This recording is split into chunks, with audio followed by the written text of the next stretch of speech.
Freddy Krueger, Jason Voorhees, Michael Myers, Victor Crowley. What's that? You never heard of Victor Crowley? Well, don't worry, I might educate you. What's up, guys? It's your boy Jimmy P back again with another edition of Jimmy P Talks Movies. And today is a very, very special day. Finally, after all the talk and all the waiting, it's finally time to get to the Hatchet franchise. I am super freaking excited, guys.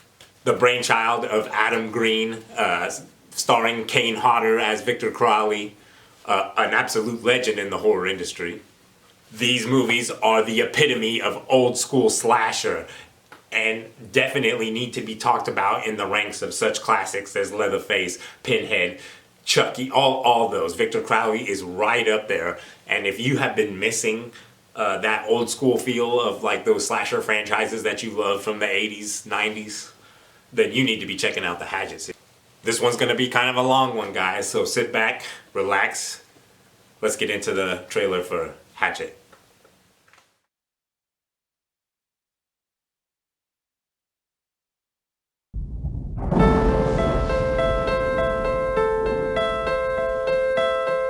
Once upon a time, there was a boy named Victor Crowley.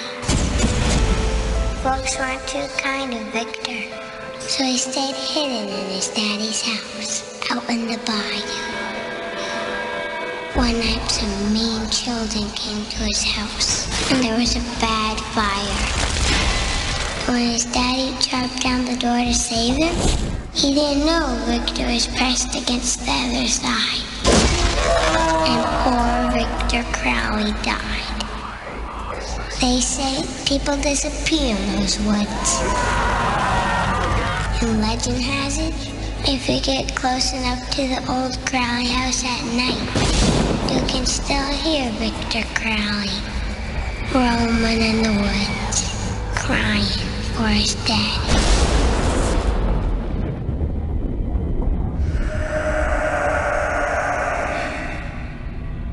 I want to go home.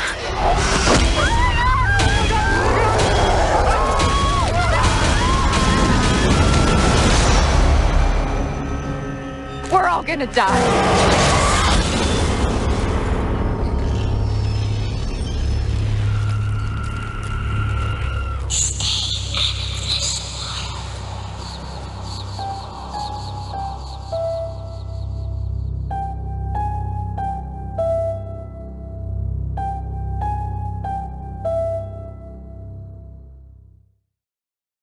So Hatchet came out in 2006 and was directed by Adam Green, a lifelong horror fan of the old school 80s slasher flicks of old. And this movie is really a love letter to those kind of movies because he has created an insane slasher in Victor Crowley. Strangely enough, he has been thinking about this character since he was 8, he said. And so to have that idea for that long and to actually be able to make it a reality is just insane to me. When you see this movie, you're going to be blown away by the frickin' special effects. And the reason that is that they're done by the legendary John Carl Buechler. I know I'm butchering that, but go look him up. If you don't know who he is behind the legendary Friday the 13th Part 7 Jason, the one that's all rotted and mangled and stuff. That's very popular. It's my personal favorite Jason, and he did all the special effects for Friday the 13th 7. He also did the original Ghoulies. I don't know if you guys have seen that, but that's a crazy little monster movie you should definitely check out. Anyways, they got a legendary person on here to do the special effects, and holy crap, they're some of the most ridiculous that you'll ever see. Getting Kane Hodder to play this iconic character was amazing because he has the experience being an iconic horror character, and he always approaches his roles really seriously and does things that some actors just wouldn't do to make sure that the character is authentic and that the things he wants to convey comes through, because he's always playing these monsters that can't really talk, and Victor Crowley is no exception. He's more of a growler type, but you can still tell what he's got going on by the way that he moves his body and the sounds that he makes when he is doing this kind of stuff. It's freaking incredible. So kudos to that. You're really going to love the character of Victor Crowley if you love these slasher movies. The budget for this was $1.5 million, which is super small for a movie of this scale. And when you watch it, you'll be like, holy crap, how did they fit in so much quality for such little money? Because there's tons of practical effects, gore. I think there might be some animatronic, like some CGI alligator stuff going on, but nothing as far as the gore. And I could be wrong there. They might have used puppets, but there's some crazy alligator stuff going on. They're in Louisiana. They've got other horror icons making awesome appearances here. We got Robert Englund in an excellent role. Tony Todd, who will become a reoccurring character, which I think is pretty awesome. They introduce Mary Beth. That's an interesting story that we'll get to here coming up. But it's awesome because this is a 4-part series. We've got some characters that will be with you through most of these movies. The story of this one is a pretty good setup to get to know what's up with Victor Crowley. They give you an origin. These guys are taking a break, getting ready for college, or maybe they're away from college. I don't quite remember.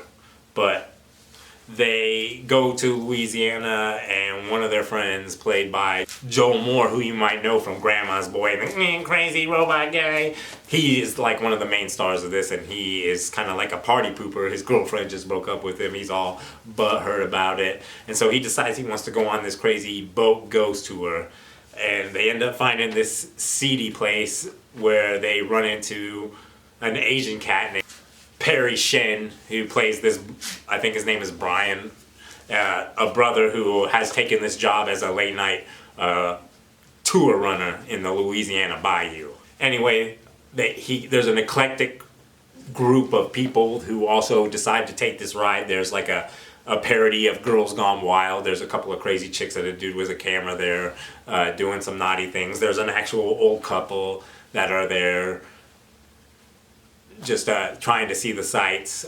Mary Beth is there, but she's like the quiet, cool character that has a lot going on, very mysterious.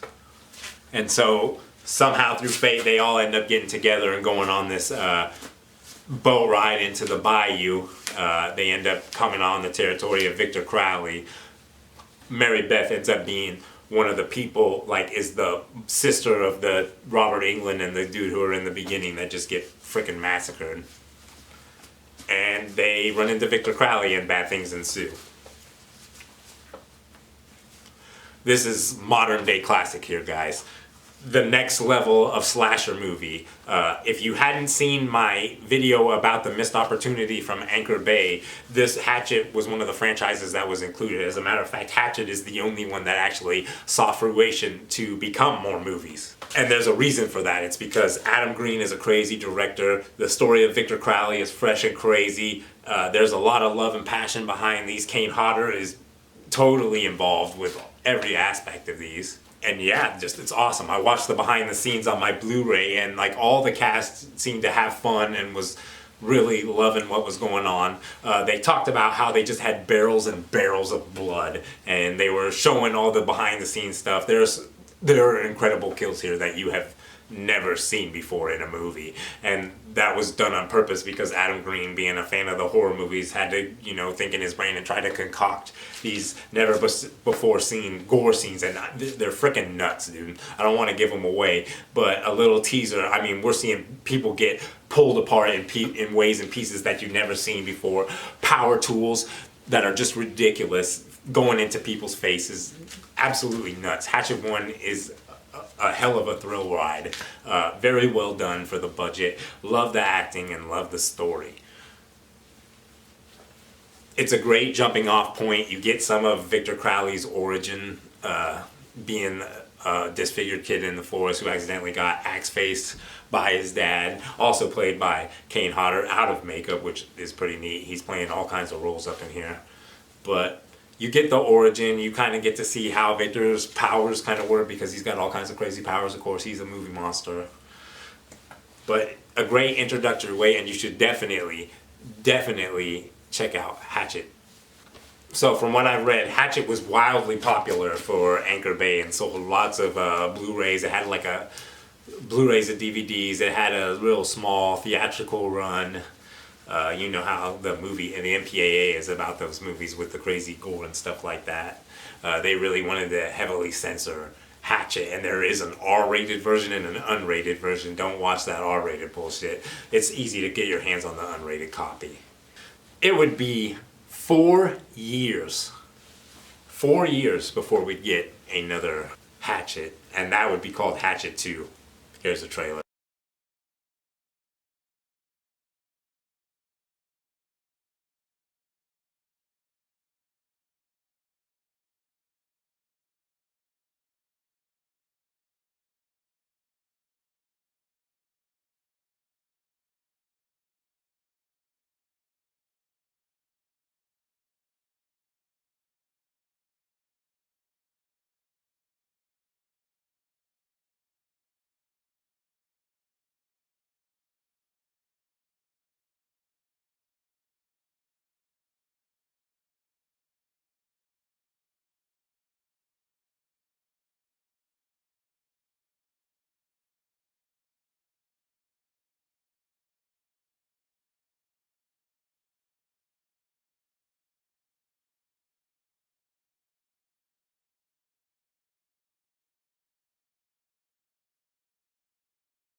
Alright, so after a long wait in 2010, Hatchet 2 finally releases. It brings back 95% of everyone that made Hatchet 1 back to make the sequel, even though there were some issues because the Hatchet franchise was originally distributed by Anchor Bay. They got dropped. There was a bunch of controversy about the gore and stuff. They needed a distributor. Dark Sky finally stepped in and picked them up. Hatchet 2 has a $2.5 million budget, so they got a little bit of an upgrade. John Carl Buechler is no longer doing the effects. It's actually one of the production designers, although John Carl Buechler still stars. I think it's one of his last starring roles before he died. Adam Green is back writing and directing. So it takes place right after Hatchet 1 ends. You're going to notice a big difference, obviously, is that Mary Beth is now played by Danielle Harris. After watching some documentaries about what was going on during that time, because of the delay in making the movies, they couldn't get back the original actress that played Mary Beth. And it actually turns out that Danielle Harris had actually auditioned for the role originally, and they turned her down. So Adam Green had to call her and admit that he had done wrong not casting her at the time, and then she got on board. So it's crazy that the first thing you see is the last scene from the last movie, although now it's Danielle Harris playing Mary Beth and not the original actress. Freaking crazy, but starts off with a bang. It's the continuation of the story with Mary Beth, the lone survivor from the first movie. She manages to escape the swamp and is now looking for answers and looking for help to go back into the swamp and find her dead family, as you saw from part 1. This leads to her running into some characters from part 1 that tell her that she needs to go talk to this zombie guy who is played by Tony Todd. Tony Todd made a brief appearance in the first one, but this movie really fleshes out his character more and shows his motivations and what he does. The twin brother of the original character, I think his name was Sean, who died in part 1. He was the boat driver. Now he's the assistant to Tony Todd. It's funny to see him in a different role. He ends up wearing multiple hats in this franchise. He's awesome to see him. He does a really good job. They go a lot more into detail about, what Victor Crowley is. They try to ponder, okay, so he's a ghost, but he can be hurt. How do you stop him? Tony Todd actually thinks he knows how to take him out. So he gets together this group and agrees to help Mary Beth after some prodding on her end to go back into the swamp and recover the bodies. Of course, you know, going into that swamp was never a good idea, and freaking mayhem ensues. Hatchet 2 amps it up to like 15 as far as the kills and the gore. Freaking love this one. They continue the tradition with bringing in the horror icons to do cameos and guest appearances. There's a really funny spot with Lloyd Kaufman from Trauma fame, makes a crazy appearance. Tom Holland is a main character. Tom Holland is a screenwriter and director, if you didn't know. He did the original frickin' Child's Play, Fright Night from back in the day. Those are iconic horror classics, and you know, he is the spearhead behind those. And here he's in a prominent acting role. Oh, he also did one of my favorite episodes of Masters of Horror. You scream, we all scream for ice cream. So yeah, look at that frickin' pedigree. And here he is in a starring role playing a frickin' badass. Kane Hodder returns, of course, as Victor Crowley. There's some upgrades to the suit, I would say. They made it like a lot more, I want to say streamlined, and it looked like it was more comfortable for him to wear than in the first one. Once again, the kills are out of this freaking world. The practical effects mastery continues here. This actually has one of my freaking most favorite kills that I have seen in years. I mean, top 10. Every time I see this, I freaking laugh, and I'm not going to tell you about it, but it involves a couple. And when you see this scene, if you have blood pumping through your heart, you will fucking laugh, dude. It is ridiculous. But one of my favorite kills ever. Hilarious shit. They up the gore, they up the comedy. Some crazy nudity stuff. They deal with. They flesh out some more of the characters from the first movie's backgrounds and stuff. Overall, freaking very worthy sequel. It's awesome to see the continuation of the mythos and how they expand it, and they're bringing all these horror icons in to play these awesome roles. Like, I just can't tell you how awesome it was at that time to see like a new horror franchise just building up like this and just getting this quality and seeing the practical effects and the actors and seeing that the crew and the people that made this are truly passionate and want to make an awesome movie, and which they did. They knocked it out of the park with Hatchet 2. Dark Sky really had their back on this. From what I saw, they helped them to get a crazy video distribution through, I think it was AMC, but it didn't last long. There's a bunch of controversy, outrage, so they had to take their movies out of the theaters. I was gonna go see it, but I didn't get a chance to because it was only at the theater where I was at in Oklahoma. Yeah, I believe I was in Oklahoma City at that time. But it was only at the theater for like 1 or 2 days, and I couldn't make it. Sucked to not get that theater experience. Glad to have my Blu-ray, has all them crazy ass special features. But it just seemed like it was a great shoot. You can see it in the movie. Freaking hilarious.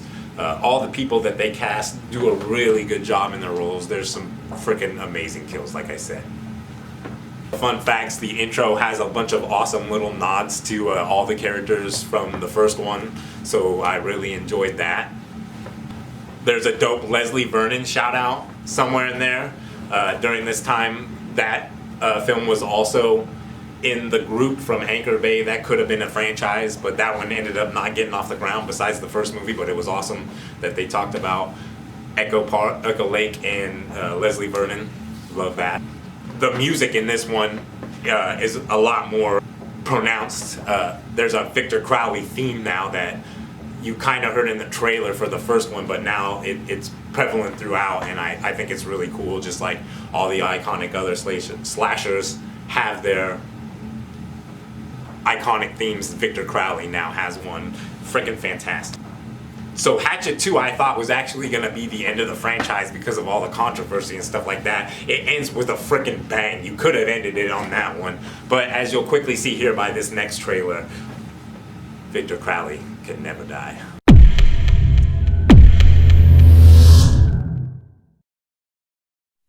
He's got a gun! Get on the floor! Drop the gun! Now! I killed him. I killed him. I killed him.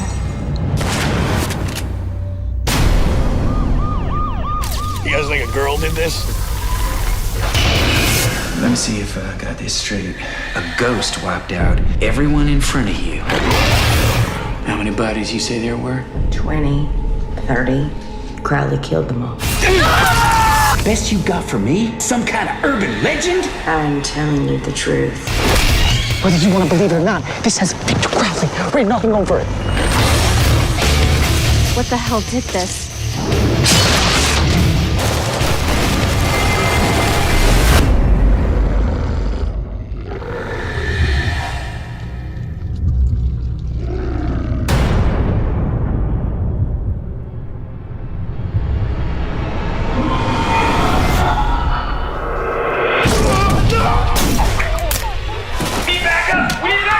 You still think he's dead? Killed him. Oh shit! Help! Help! Help!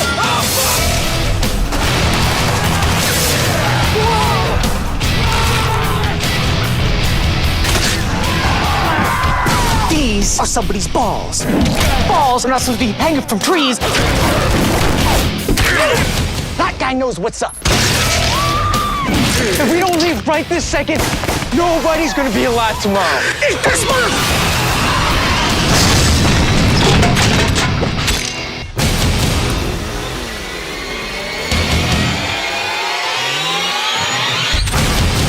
Alright, so then in 2013 we get Hatchet 3. This is the end of the Mary Beth, I will call it the Mary Beth trilogy.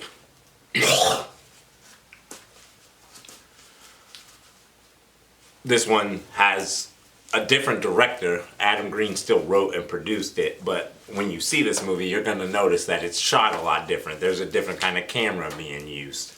The budget is actually unknown for this one. I've looked all over the place trying to get you guys a budget for this one, but I don't think it was very good just based on some of the things that I see in this one. Definitely got some awesome actors in it. You got Kane Hodder returning, Danielle Harris returns, you got Zach Galligan from frickin' Gremlins and Waxwork, you got Caroline Williams, good old frickin' Lefty, and Stretch from frickin' Texas Chainsaw Massacre 2. She is a ridiculous actor. Derek Mears is here playing like a super asshole sheriff. Super awesome, his role. If you don't know Derek Mears, he plays a lot of like stunt roles and stuff. He was the new Jason in that reboot. I don't give a crap what anybody says, I liked it.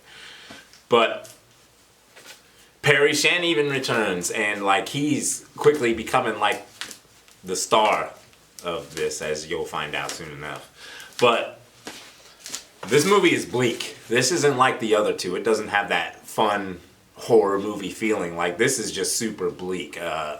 Pretty much they've gotten to the point where they figured out that they can't kill Victor Crowley. They decide to go get his father's ashes and try to use that to put him to sleep eternally. Victor Crowley's super pissed off in this one. Some of the gore is absolute garbage. Like they do this one real close-up shot of a dude getting like the side of his head getting cut off, and like you see the gore and like it looks terrible. First time that's happened in these movies. But some of the gore is freaking awesome, and like Victor Crowley's makeup looks really good. Some of the impalements look really good. Some of the ripped flesh. There's some good stuff here.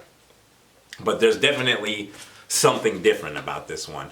The writing is very brutal. There's almost no hope for any of these characters. It's crazy. There were some production problems on this one. The nasty storm came through on one of the nights and just completely destroyed their set. So they lost a couple of days having to get that retooled. Sid Haig is in this one. He is like one of the highlights, like ridiculous role that they put Sid Haig in here. I'm a big fan of like the brutal tones in brutal movies. You should know that by now. But something about this one hit a little different. And I'm not exactly sure if I can put my finger on it. But this one is not like the others. Way more bleak. Way more brutal. The effects aren't as good. But overall, it has a good ending. Like the ending sequence and like the way that they go to end it and the stuff with Danielle and, well, I should say Mary Beth. Mary Beth and Victor Crowley is awesome. And the ending that they gave, they could have just left it. Freaking fantastic. So yeah, Hatchet 3, the end of the trilogy, or so I thought. Let's talk about Victor Crowley. Here's the trailer.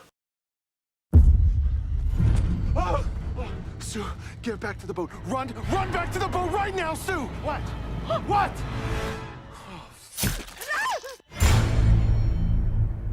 We're about to meet the only guy to ever see Victor Crowley and live to tell about it. They take us and a small camera crew and a host, and they fly us in the private network jet. Okay, I've told you 1,000 times, I'm never going back to that swamp. They offered $600,000.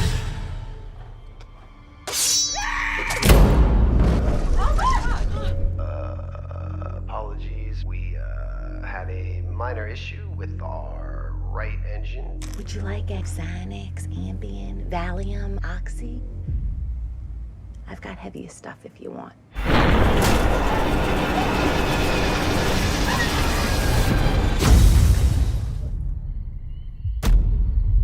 Hey, there's people out there, thank God!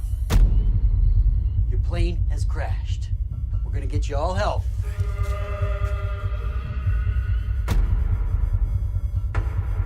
The thing in the woods is death itself, and it's coming for all of us.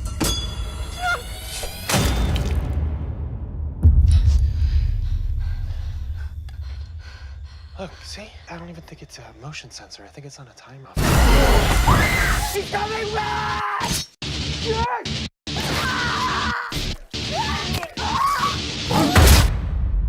Austin's dead. Dude, I'm right here. Austin's alive.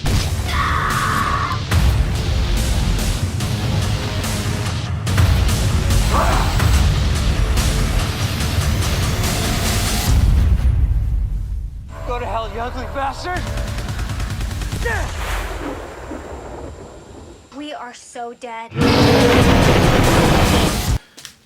The end of Hatchet 3 seemed like a pretty fitting ending for the saga of Victor Crowley. Adam Green and his team all thought so, and they were pretty much done at that point. Fast forward through some time, Adam Green goes through like some horrible life situations. His father passes away. He goes through a major divorce, and all in all is just feeling super down on himself. Feels like he hasn't contributed anything unique or special to the horror genre. Turns out that he goes to this special horror thing with George Romero, and he's like hosting a panel for him asked for by George himself, and gets this crazy pep talk from him, and like lets him know how beloved his Hatchet series actually is, and how he needs to get back on the saddle and make another one. Based on that, he goes ahead and tries to get back as much of the team for who has been with him since the beginning, making these other Hatchets as possible, with some key losses and additions, and decides to give us one more crack at this Hatchet stuff with Victor Crowley. Now, I was super skeptical about Victor Crowley because, like I said, the Hatchet trilogy, the three was awesome.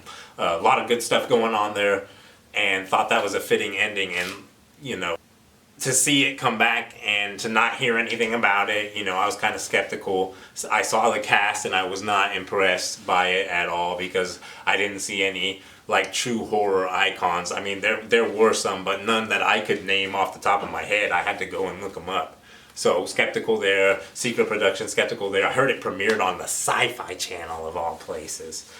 $7 million budget, so this is the biggest one yet. It is getting touted as like the biggest and goriest and funniest, which is always scary because I was like, oh my gosh, are they gonna go into Friday the 13th Part 8 territory where they just super camp? But surprisingly enough, I actually, for the most part, enjoyed this one.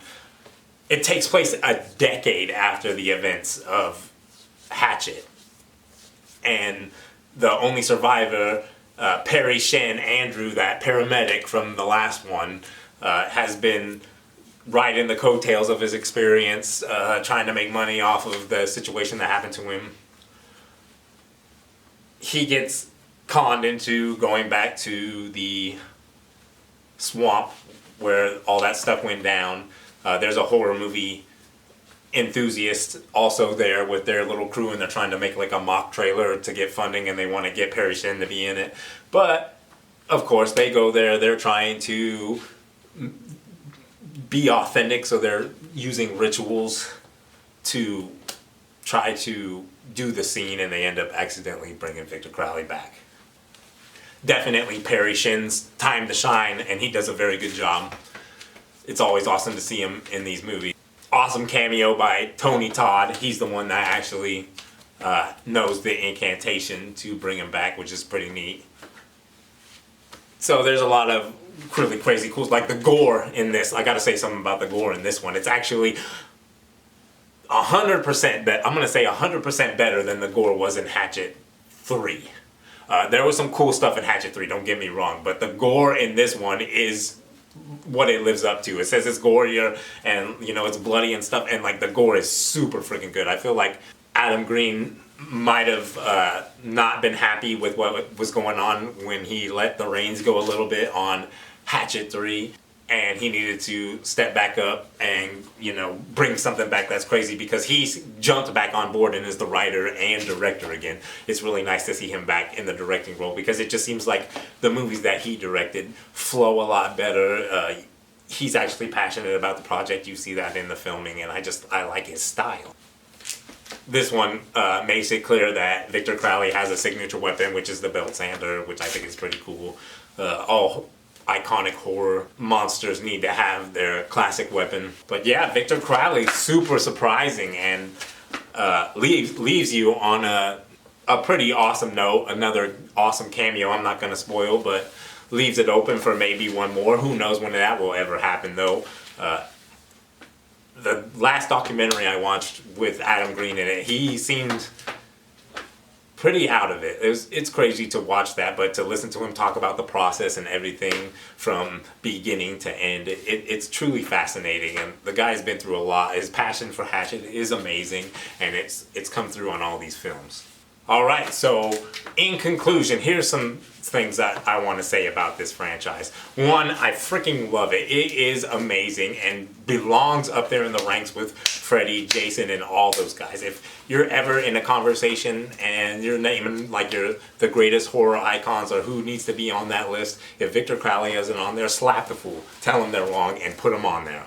These movies are for the true aficionados of the slasher bygone era. This is the cream of the crop when it comes to newer type movies that are giving you that nostalgia. Because when you watch these, you'll get those feelings. You'll love the boobs. You'll love the kills. You'll love the stupid one-liners. You'll love them. It's just freaking amazing. The makeup, top notch. Getting Carl Buechler in to do the first one and, you know, make the design and stuff, freaking genius. All the amazing horror icons that were cast in these awesome roles that were perfectly tailored to them. Highlights being Tony Todd as Baron Zombie, freaking amazing. Like, that role was definitely made for him, and he freaking kills it. Kane Hodder as Victor Crowley, obviously. All these others, Zach Galligan, like, and all these people are just getting wrecked. Like, all these stars are so awesome, and then they just die. Brutal crap. I love the continuity of this stuff. Like, every movie flows into the next one, and they don't get that messed up. It's freaking awesome. Each movie going up into Victor Crowley starts right where the last one left off and just continues the story. And something I really liked was in Hatchet 3, they bring back the main character, the actor Joel Osgood, I think his name is, from the first one. He's still in that boat, just laying there from the first time, and he gets up and then just gets effed up again by Victor Crowley and has like a funny one-liner. But it's awesome that the events of the Hatchet trilogy take place over like 3 nights, and all this brutality and crap is going on, and that brings it full circle, and I just freaking love that. Hatchet 1 and 2, freaking amazing. Hatchet 2 has one of the coolest deaths I've ever seen in horror. I don't want to give it away because you just need to watch it, but 1 and 2 are really strong. 3 I have like mixed feelings about because of some of the character choices that they decide to do, and I think it's a little long-winded in parts, but ends really freaking strong. Victor Crowley, I don't have no complaints about it. It's just like the campy Friday the 13th Part 6 entry into the Hatchet series, and they definitely left it open for at least one more. So please, Adam Green, if you ever get to see this, I love these films, please give me one more.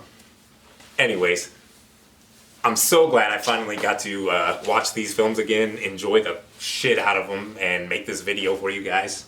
I hope my passion for them and my thoughts come through so that you will definitely check them out. For Jimmy P Talks Movies, until next time, beware bell sanders in your garage.